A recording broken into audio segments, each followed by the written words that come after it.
ছোটবেলা থেকে আমি যে ঠাকুরের সাথে সবথেকে বেশি পরিচিত তিনি হচ্ছেন দেবী সরস্বতী।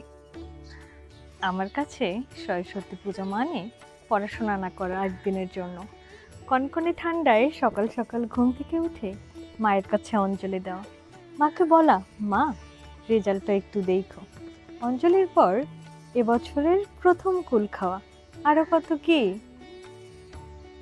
মানুষের ভেতরের পশুকে নিবৃত্ত করে জ্ঞান দান করেন বিদ্যার দেবী সরস্বতী। বিশ্বজগতের সমস্ত সৌন্দর্য, সৃজনশীলতার ঔজ্জ্বল্য, জ্ঞানের গভীরতা ও শিল্পের মাধুর্য এসবই দেবী সরস্বতীর প্রতিফলন।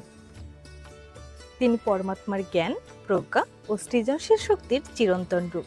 প্রাচীন ঋষিদের কাল থেকে আজও আমরা তার শরণাপন্ন হই জ্ঞান, সঙ্গীত ও শিল্পের পূর্ণতায় আশীর্বাদ লাভের প্রত্যাশায়।